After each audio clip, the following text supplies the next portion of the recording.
Everyone, Peter Zeihan here, coming to you Christmas Eve morning. I had to get up crazy early in order to shovel snow because I was too lazy to do it yesterday, and shenanigans are about to ensue and we needed to be ready. Anyway, Merry Christmas everyone, and we're going to use this as an opportunity to launch what is going to be an open-ended series on demographics. Population structures are one of the most important things in shaping how an economy does, how well a country does, whether it survives, whether it thrives, whether it succeeds. So we're going to be breaking down the reality of the global demographic situation, which is not great, and going to be looking at a number of different countries to give you an idea of what is coming down the pipe. Now, demographics are about how population structures stack up. So children versus young adults versus mature adults versus retirees. And the normal program is, it looks a little bit like a pyramid with very few retirees at the top and a lot of children down below and everyone stacked up in between.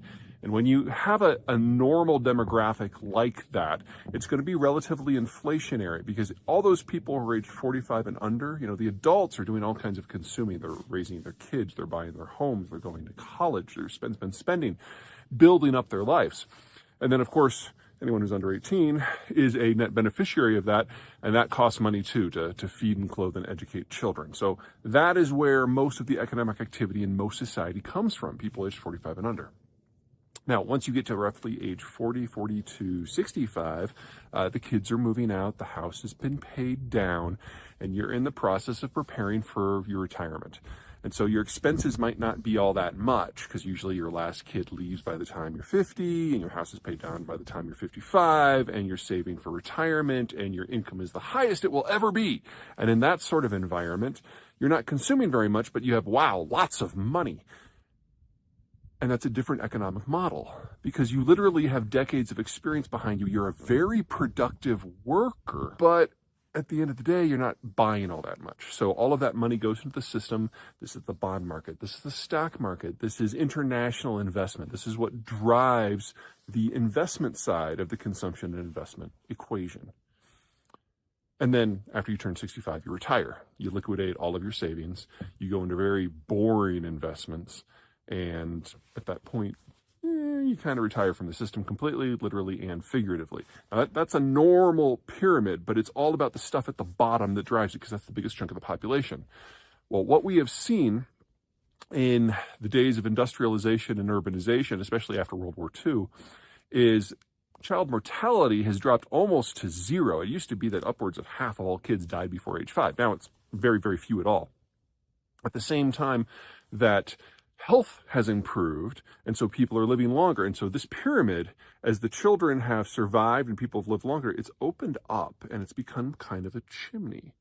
And for most modern economic systems, this has been what has defined us for the last 70 years. And in that sort of environment, it's a very different system. So in a chimneyed economic model, you have about the same number of children versus young adults versus mature adults. And that gives you a balanced economic structure that we're all familiar with because it's all what we've been living through, but historically speaking, it's relatively atypical. So inflation is broadly under control because there are still a lot of young people, but they're not the dominant group. And there's a lot of capital because you've got all those mature workers up top, but it's not like it's distortionary. So you don't get a lot of bubbles. You don't get a lot of inflation. You've got a balance between consumption and production. And we think of this as normal. It's not.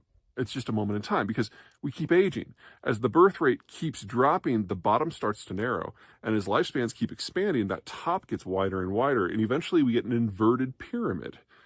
And what we're seeing in a lot of places like in East Asia and Europe is this is now their dominant pattern, where you've got more people in their 50s and their 40s and their 30s and their 20s and their teens. And in that sort of environment, things get kind of weird. Because when you run out of people below age 40, a lot of that consumption simply goes away.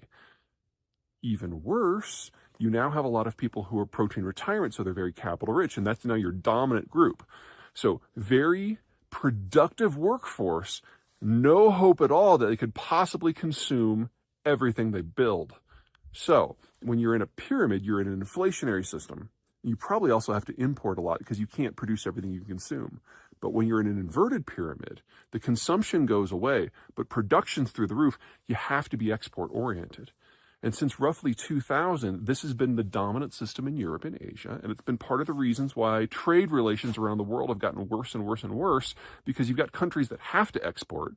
And then the countries that are left to do the import are like, hey, wait a minute. What about me? Now, you can break most of the world into one of these three categories. So that base pyramidal, where you're early in the industrialization process and you've got a lot of children, this is most of the Arab world. This is most of sub-Saharan Africa. This is parts of Latin America. This is parts of South Asia. And then as it starts to open up into that pyramid, you start getting into, in the early stages, some of those advanced industrialized countries like India or Turkey or Brazil or Mexico, but also some of the developed world who has managed to keep their birth rate relatively stable despite all the other changes, and the United States and France fall into that category. Once it gets open like this, now you're talking Germany, Italy, Korea, even Thailand.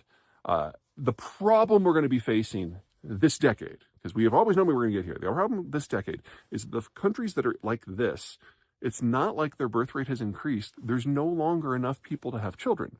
And it's not like people have stopped aging, because 10 years later, we're still all 10 years older, because that's how math works. And now it's not just that the 50s are a big block. That big block keeps going up. And we now move into the 60s. And so what we're looking at across the world, advanced and developing countries, is the top bit is now moving into retirement. And we do not have an economic model for what a system looks like where there's no consumption or production or investment. And some of the biggest countries in the world hit that category in the next 8 years. Now, if you want to avoid this sort of future, there are really only two things you can do. Number one, you can get your birth rate back up. And if you're still in that chimney position, you can probably pull that off. But once you've gone inverted, you no longer have enough people aged under 40 to even theoretically try. I mean, you would have to get people in their 50s to kick out kids like they were in their 20s. And even if that was like economically or strategically possible, I'm pretty sure biologically that ship has sailed. The other thing you can do is borrow other people's kids and implement a massive immigration policy in order to bring people in their millions to round up your own population. Now, there are some ways that you can make that work. A lot of the settler societies, it's the United States, Australia, New Zealand, Canada, have found ways to make that work. But we're going to talk in our next session about the country that has pushed this the farthest, and that is Canada. Canada is also the reason why I'm up so goddamn early, because it was a Canadian snowstorm, of course it was, that brought this lovely weather to us. Okay, now, so we've got at least a dozen of these that we're going to be doing over the next few days. They will be proceeding throughout not just the end of December, but into January and February as events allow. But until that such time, I must now get back to those aforementioned shenanigans. I'll see you guys next time.